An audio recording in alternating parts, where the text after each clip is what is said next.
మన ప్రియ రక్షకుడైన యేసుక్రీస్తు ప్రభుని అతి ప్రశస్త నామమున నేటి డైలీ బైబిల్ డివోషన్స్ని వీక్షిస్తూ ఉన్న ప్రేక్షకులందరికీ హృదయపూర్వక స్వాగతం. The church of South India diocese of Medak holy Trinity church బొలారంపై స్టేట్ సమర్పిస్తున్న ఈనాటి మన అనుదిన వాక్య ధ్యానాల్లో the families that invited the Lord, ప్రభువును చేర్చుకున్న గృహాలు అనే అంశంపై మన ప్రియులు పెద్దలు శ్రీమతి జె పద్మలలిత జనార్దన్ గారు అందిస్తున్న దైవ సందేశాన్ని విందాం. సందేశాన్ని ఆవిష్కరించే భక్తి గీతం ముందుగా.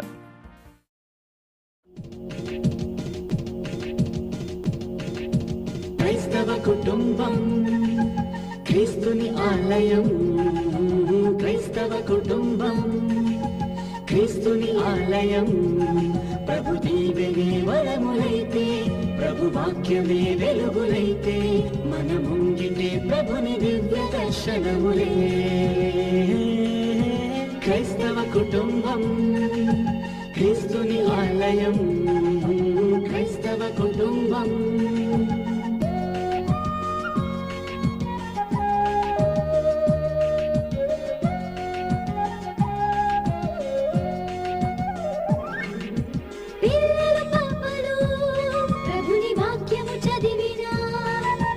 పెద్దలు వృద్ధులు ప్రభుని ప్రార్థన చేసిన, మనము మోయలేని పరితాపం, మనము వీడలేని నరద్వేషం, మన మనసునే వదిలి శుద్ధులవ్వగలము,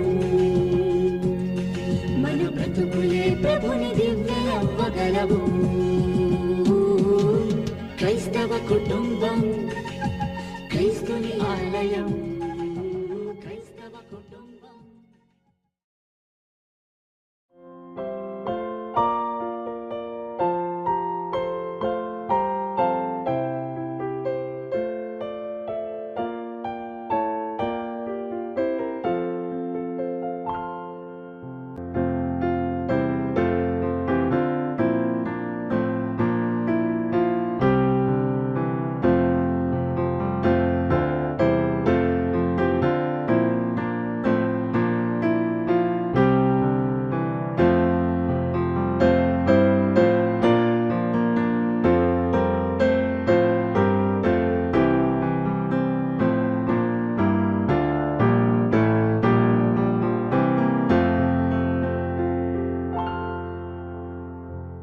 అనుదిన దైవజనానికి స్వాగతం. యేసుక్రీస్తు పరిశుద్ధ నామములో మీకు అందరికీ శుభములు కలుగునుగాక.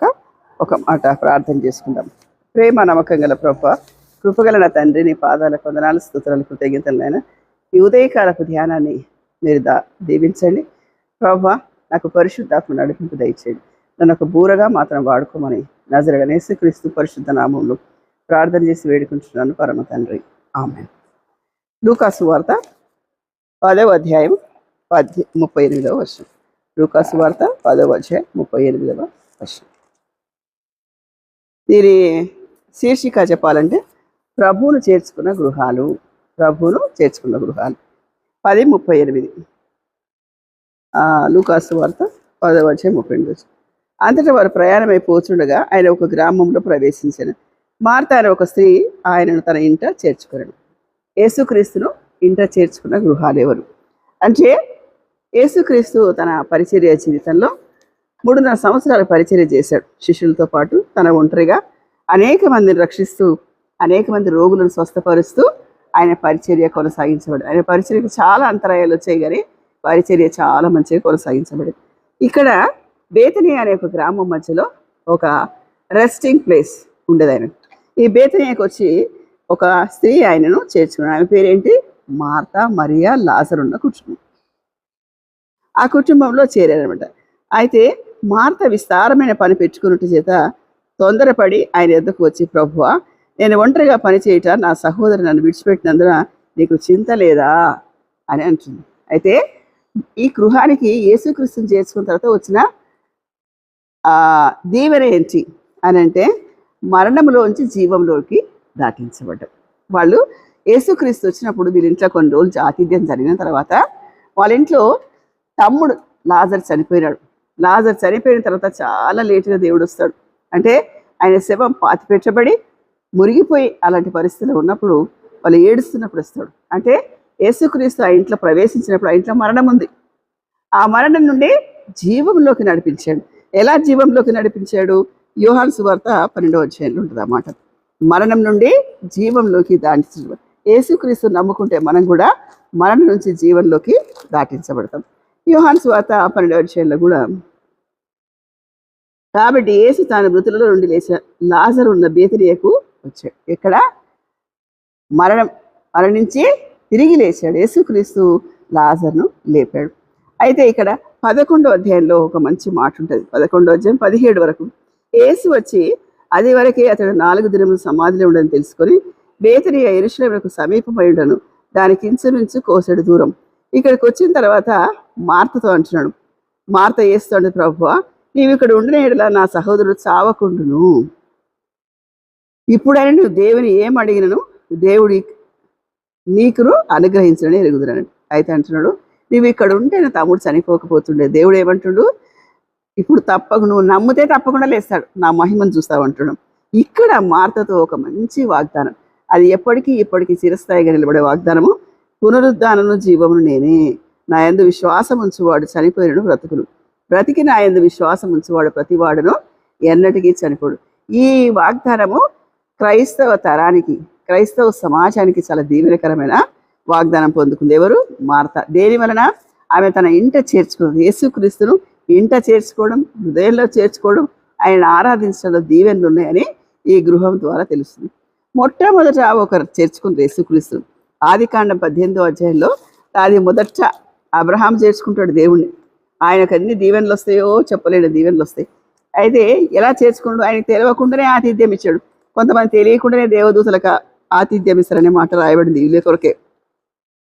ఆదికాండం 18వ అధ్యాయంలో మమ్రే దగ్గర సింధూరవనం దగ్గర అబ్రహాము ఎండవేళలో ద్వారం దగ్గర కూర్చున్నప్పుడు 3 దేవదూతలు వచ్చారు కదా, వాళ్ళని చేర్చుకున్నాడు ఆయన. ఆయన ఏదో దీవెన రావాలని, ఏదో జరగాలని చేర్చుకోలేదండి. చేర్చుకున్న తర్వాత ఇంటికి వచ్చిన వాళ్ళకి ఏం చేస్తాం? ఆతిథ్యం ఇస్తాం. మెత్తని పిండి పిసికిన రొట్టెలు చేయమని చెప్పారు. మరి అబ్రహాము పశువుల మందకు పరిగెత్తి ఒక లేత, అంటే చాలా మంచి టెండర్ ఏజ్లో ఉన్న ఒక మేకను తీసుకొస్తాడు అనమాట. అంటే ఆతిథ్యం ఇచ్చాడు, చేర్చుకున్నాడు, అక్కడ ఒక దీవెన పొందుకున్నాడు. ఏంటి? మరుసటి ఏటికి నీ భార్య ద్వారా, శారా ద్వారా నీకు ఒక కుమారుడు వస్తాడు. ఎంత ఆశ్చర్యకరమైందండి. స్త్రీ ధర్మము శారాకు నిలిచిపోయింది కనుక, శారా నేను బలము నుడిగిన దాననైతిని, తర్వాత నాకు సుఖం కలుగునా, నా యజమానుడు వృద్ధుడై ఉన్నాడని నవ్వుకున్నాను. అంతటా యెహోవా అబ్రాహాముతో, వృద్ధురాలమైన నేను నిశ్చయముగా ప్రసవించదరా అని అడిగింది. యెహోవాకు అసాధ్యమైనది కలదా? ఏమంటుడు? మరుసటి ఏటికి నీకు శారాకు ఒక కుమారుడు కలుగును. ఏం దీవెన? యేసుక్రీస్తుని ఇంట చేర్చుకొని ఆయనకు ఆతిథ్యం ఇచ్చి, ఇక్కడ యేసుక్రీస్తున్నాడా? దేవదూతలని రాయబడింది. అయితే తెలియకనే దేవదూతలకు పరిచారం చేశారు, దీవెనలు వచ్చాయి. కాబట్టి యేసుక్రీస్తుని హృదయంలో చేసుకుంటే నీకు ఏం దీవెనలు? అన్నిటికంటే ముఖ్యంగా సమాధానం, నెమ్మదిన దీవెన కలుగుతాయి అన్నమాట. తర్వాత దేవునితో మాట్లాడినప్పుడు కొన్ని వాగ్దానాలు ఇస్తాడు కూడా. తర్వాత ఇంకొక గృహం ఏదంటే కొర్నేలి, అపోస్తుల కార్యం 10వ అధ్యాయం 4వ వచనం. ఈయన అన్యుడండి, దేవుని స్వరం వింటాడు, అక్కడ పరలోక స్వరాన్ని వింటాడు. ఆయన గురించి చాలా చక్కటి మాటలు రాయబడతాయి. అపోస్తుల కార్యములు 10వ అధ్యాయం అండి. అక్కడ కొర్నేలి గురించి, ఇటలీ పటాలమనబడిన అపోస్తుల కార్యములు 10వ అధ్యాయం. ఇటలీ పటాలమడిన పటాలంలో శతాధిపతి అయిన కొర్నేలి అని భక్తిపరుడు. ఏంటంటే ఆయన క్వాలిటీ? భక్తిపరుడు. క్రైస్తవ మతంలో కదా, చాలా మతాల్లో భక్తి ఉంటుంది. మన భక్తి మనకు ఒక నిరీక్షణతను మనం అనుకుంటాం. కాబట్టి ఎవరి భక్తి అంటే, నువ్వు ఇతరులను కీడు తలపెట్టనంతసేపు నీ భక్తికి విలువ. అయితే కొర్నేలి ఏమంటాడంటే, భక్తిపరుడు, కైసరయ్యలో ఆయన నివాసం కైసరయ్య. అతడు తన ఇంటి వారందరితో కూడా దేవుని యందు భయభక్తులు కలవాడై ప్రజలకు బహుధర్మం, చారిటీ ఉంది, భక్తి ఉంది, అన్ని రకాలు ఆచారం ఉంది కానీ క్రియలు లేవు. ఏముంది? ఆచారాలు ఉన్నాయి కానీ క్రియలు లేవు. కొర్నేలి దేవుని స్వరం, పరలోక స్వరం వినాలని ఆశపడ్డాడు. ఆచార సంబంధమైన ఉన్నాయి కానీ ఆయనకు పాపం ఆత్మీయ సంబంధమైన వాటి వైపు మరల్చబడలేదు. ఆయన నిజమైన రక్షణలోకి నడిపించబడ్డాడు. ఇలా 10వ అధ్యాయము తర్వాత 1 నుంచి 13 వరకు మతపరమైన ఆచారాలు ఉన్నాయి. ఈయన ఏ విధంగా రక్షించబడతాడు అంటే, ఆయనకు ఒక దర్శనం వస్తుంది. పేతురును పంపివని పేతురుకు చెప్తాడు దేవుడు. పేతురు కూడా ఇతని ఇంటికి వచ్చినప్పుడు పేతురు ఏమనుకుంటాడు, నేను యూదులకు మాత్రమే ప్రకటిస్తా అనుకున్న ఆయన ఆలోచన చెరిపేస్తాడు. నువ్వు అందరి కొరకు సువార్త ప్రకటించాలి. యేసుక్రీస్తు సర్వ మానవాళి కొరకు వచ్చాడు, ప్రత్యేకంగా ఒక వర్గం కొరకు రాలేదు అనే వాస్తవం కూడా దీని ద్వారా తెలుస్తామట. అయితే చతుష్పాద జంతువులు వచ్చినప్పుడు అవి తినాలా లేదా అన్నప్పుడు దానికి జవాబు దేవుడిస్తాడు. తర్వాత ఇక్కడ పేతురు తనకు కలిగిన దర్శనం ఏమైనా ఉన్నదేమో అని తనలో ఎటు తోచక ఉండగా కొర్నేలి పంపిన మనుషులు సీమోను ఇల్లు ఏదని విచారించి తెలుసుకొని వాకిట నిలిచి ఇంటి వారిని పిలిచి, పేతురు అని వాడు పేరు గల సీమోను ఇక్కడ ఉన్నాడా, ఇక్కడ దిగి ఉన్నాడని అడిగారు. పేతురు దర్శనం ద్వారా ఇతడు రక్షలోకి నడిపించడం. మనకు అదంతా సీక్రెట్ తెలుసు. కాబట్టి రాహాబు హృదయంలోకి యేసుక్రీస్తును చేర్చుకుంది. రాహాబు రక్షించబడదు. లూదియా తుయతారా గ్రామం మందు అక్కడ ఆమె ఏ పొడి, ఆమె ఒక రంగు పొడి అమ్ముతుంటుంది కదా ఆమె ఒక పొడి అమ్ముతుంటుంది అనమాట. అక్కడ అది చాలా మన్ననలోకి ఉన్న వ్యాపారం అని ఆమె కూడా హృదయాన్ని తెరిచింది. అపుస్తల కార్యం 18వ అధ్యాయంలో పరిచర్యకు ద్వారాలు తెరిచాడు. కాబట్టి ప్రియా సహోదరులారా, ప్రభువుని చేసుకున్న గృహం ఆశీర్వదించబడుతుంది, ప్రభువుని చేసుకున్న మనసు పవిత్రంగా ఉంటుంది, ప్రభువుని చేసుకున్న విశ్వాస యొక్క జీవితము ఇతరులకు వెలుగుగా ఉంటుంది. ఈ మాటలు దేవుడు దీవించుకుంటాక.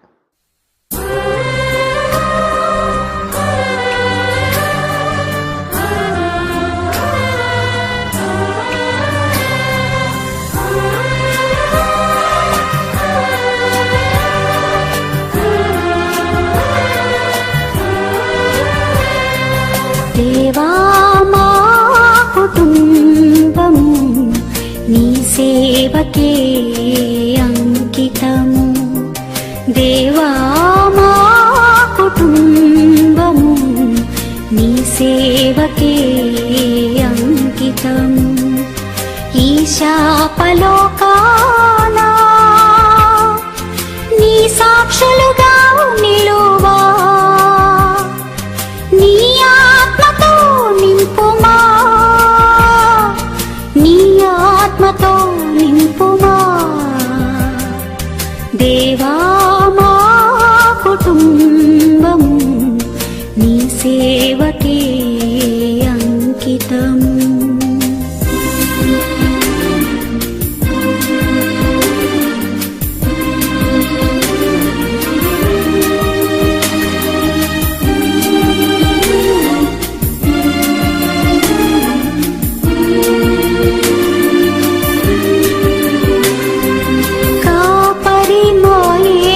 ప్రభువే కొదువేమీ లేదు మాకు, మాకేమి భయము, మాకేమి దిగులు, నీకే వందనములయ్యా. లోబడి జీవింతుము, లోపంబులు సవరించుము. లోకాశలు వీడి లోకంబులోన నీ మందగా ఉందుము. దేవా మా కుటుంబము నీ సేవకే అంకితము.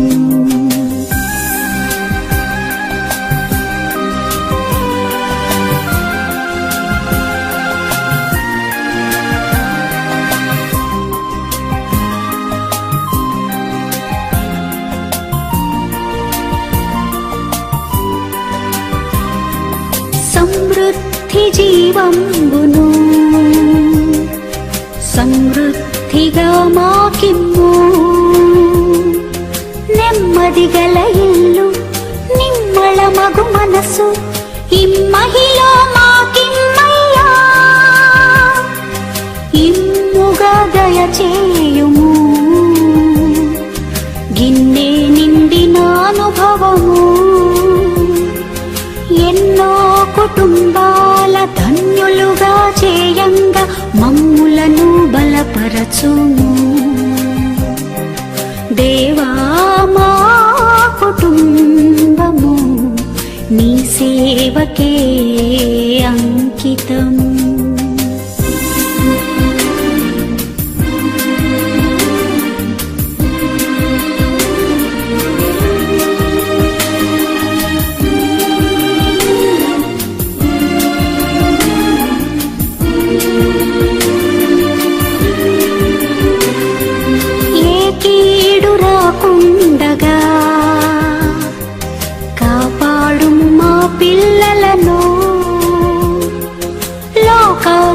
వ్యసనముల తాకుడు లేకుండా దాచుము నీ చేతులలో.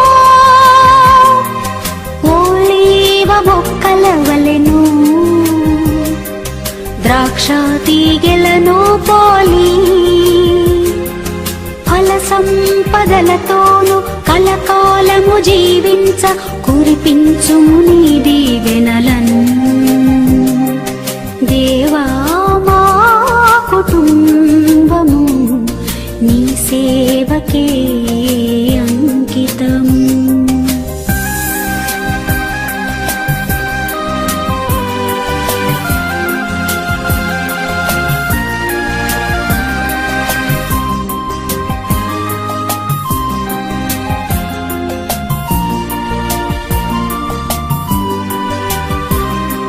పెంపారజేయుము మాలో సొంపుగా నీ ఘన ప్రేమం. నింపు మా హృదయముల శాంతి భాగ్యంబులతో సంతసంబుగా సాగిదము. వింతైన నీ ప్రేమను అంతట ప్రకటింతుము. కొంతకాలమే మేము ఉందుము లోకాన చింత చేరగ కోరెదము. నీ చింత చేరగ కోరెదము. దేవా మా కుటుంబము నీ సేవకే అంకితము. దేవా మా కుటుంబము నీ సేవకే అంకితము. ఈశా